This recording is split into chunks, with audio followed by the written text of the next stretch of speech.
Everyone, thanks for watching. I'm here to talk about Week 2 ranks and can't really discuss every single player in the ranks, but because we have video, we can show you some of the more interesting players for Week 2. Hey there, I'm Chris, and as usual, therefore, we will scroll my initial Week 2 ranks throughout this show, but as always, I encourage you to go to harrisfootball.com and see the latest ranks. I will change them all week as news warrants. So the place where I thought it would make sense for us to start is the new Indianapolis Colts starting running back, Johnathan Taylor. You know what happened. Marlon Mack tore his Achilles. Taylor hadn't even played against the Jags to that point, but this was his first snap of his NFL career. A little misdirection screen that set up well, so, it's not him finding a hole that's amazing, but if you can't see what's different about a 226-pound human who runs like that, he is going to be a game breaker. I would not say that the much-praised Colts offensive line had an amazing day in what was supposed to be a pushover matchup against the Jags, but when they did give Taylor a hole, he can get you 9. He is fast for his size. You notice the speed difference on a play like this, a pure power play, a counter action, a pulling tight end. I don't think you'd say Jack Doyle's block is great, and he becomes a race to the edge, and there aren't many running backs this size that can win that race. And maybe most importantly, of course, Nahim Hines is there, and we showed him to you on the channel on Monday. Check out that waiver wire show. But I'm old enough to remember when Taylor was a big question mark because he can't catch. Sunday, in a little bit more than a half, he had 6 catches, and this is the kind of play where the Nick Chubb comparisons come. He's big, that acceleration and top end speed, they are elite. With no Mac in the picture, of course, Hines is a factor, but I have Johnathan Taylor RB10 against the Vikings this week. We'll get back to the Week 2 ranks in a second, but first, let me thank our sponsor. I'm wearing them on my face. It's Felix Gray. If you're someone who spends a ton of time on screens, cannot recommend Felix Gray glasses more thoroughly. Every pair of Felix Gray glasses filters out blue light because our eyes really aren't equipped to deal with so much blue light. 2/3 of Americans have digital eye strain. If you get headaches or blurry vision or dry eyes at the end of the day, it's digital eye strain. I had it. I'm telling you, no joke. Felix Gray, these glasses really helped. It would be awesome if you support the sponsors of our channel because they're the reason you get this free content. Felix Gray can make you prescription glasses, but you can also get them non-prescription. Shipping and returns always free. Your eyes will feel better. Try a pair. They really will. I always use them when I'm on the computer. FelixGrayGlasses.com/HarrisTube. Okay, so the Week 2 ranks will continue on the scroll. I don't have a lot of Jimmy Garoppolo analysis for you. I just wanted to show you this one play. Garoppolo is my QB 23 against the Jets this week. He was bad Sunday. This play, I guess I wanted to show it to you mostly for comedic value, but what in the world is going on here, Jimmy G? I guess it's partly that the ball slips partway out of his hand, but also kind of emblematic of a day in which he was late throwing the ball. Just wasn't a good performance against Arizona. I'm giving him a rest, even in a good matchup in Week 2. Okay, back to the running backs, and now a different level of running back. You're starting Johnathan Taylor. Myles Gaskin, maybe. I wish I liked the matchup more. Buffalo's defense is really good. Gaskin is my RB 40 standard, 38 PPR. I really can't justify him outside a deep league flex, but I didn't get to show him to you on the waiver show. The play that got my attention was this one, late first half. The Patriots didn't allow many holes, and unfortunately we don't have replays, but that is a big hit by Adrian Phillips, and Gaskin withstands it and keeps going. Gaskin is only 5'10", 200 pounds, but you can see he's got some balance to him. He's got some power to him, and the Dolphins played him 39 snaps Sunday compared to 14 for Matt Breida and 9 for Jordan Howard.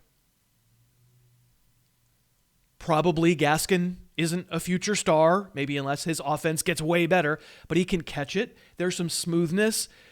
Put it this way, I just wanted to show it to you. I'm not rushing out to use him against the Bills, but he's higher in my ranks than any other Dolphins runner for Week 2.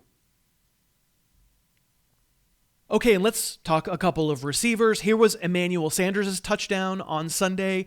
He's number 17 there. He's in motion. You can see the fun part of having Manny Sanders on your team, even at age 33, is he's really quick and really savvy, and I think the Saints will love using him as a chess piece. And there was going to be a tendency to discount how involved Sanders was in week 1 because stat line was 3 catches, 15 yards, 1 touchdown. But I think there's a chance for some inside info there if you actually watched the game. I mean, I like him taking a shot here, getting an interference call. I like this target, which looks like it turns into an interception, but as you can see on replay, it actually turns out to be another interference call down the field. So you can see his yardage total could have been a lot higher. And I like this trip to the red zone, giving Sanders an underneath look. And I think if this throw isn't low, I don't know. Maybe Sanders keeps going. Maybe he scores. Of course, now the reason we're talking about Sanders is in this stupid play. The game is over, but the Saints are trying to rub it in. There's Michael Thomas right there, not really trying to block. I think he's probably thinking, this is dumb. Why are we doing this? And sure enough, Latavius Murray rolls up on him from behind. A play after they had thrown a double pass with Taysom Hill in garbage time. It shows you the risk of hubris. So there will be no Michael Thomas for this week at least, and probably multiple weeks. And the question is, how high can we get Sanders in the ranks? I have him 21st. I don't know, maybe there's a temptation to get him even higher, but he's not Michael Thomas. He's a different kind of player. Kind of bummed that we don't get to play on the knowledge that Sanders was more involved than the stats looked when Thomas was in there in week 1, but now his rank clearly has upward mobility. And lastly, a deeper wideout, something, again, we didn't get to see on Monday's waiver show, and actually doesn't appear in the scrolling ranks either that you're watching during this show. Scottie Miller of the Buccaneers, 5 grabs, 73 yards.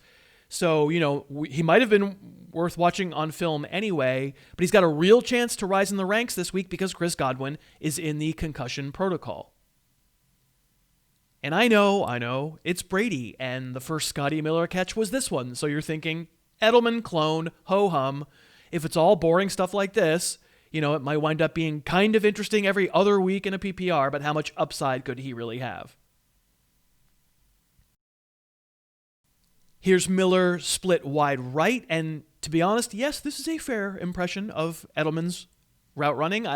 Considering Edelman's, maybe not going to the Hall of Fame, but at least you don't laugh when you hear the notion. I guess I'm not too sad that Miller is being compared to him. But there's also this one with Miller split wide right. Of his 30 routes, only 6 were from the slot. That's a deep route. It's a trust throw from the quarterback, and it's also Miller. I mean, he's running past Patrick Robinson there, and Robinson has to interfere to prevent the completion. And then there's this one, which is a really good catch also down the field, and it makes you think, I think he's faster than latter-day Julian Edelman. It's a great throw, and Miller goes and gets it. I mean, is it the greatest release off the line you've ever seen? No. I mean, that's where Edelman is an all-time great. But Scottie Miller is certainly faster than Patrick Robinson and the other defensive backs here, and that's a really good catch. And what I can tell you is that if there is no Chris Godwin in week 2, I mean, Mike Evans is going to be more startable, but Scottie Miller will work his way up into like the mid-30s among fantasy wide receivers. Certainly worth considering as a stash, potentially even a week 2 start. That Carolina matchup, not that scary. I thank you so much for watching. I hope you'll consider supporting the sponsors because it really is how this show stays free. Tell us what you think of all the week 2 ranks here and like and subscribe. Thank you so much. Thanks so much for watching. Please, please, please smash that like button, write a comment, tell us who else you'd like to see us review film on, and of course, best of all, please subscribe to our channel and then click that little bell above the subscribe button and you'll be notified whenever we post a new video.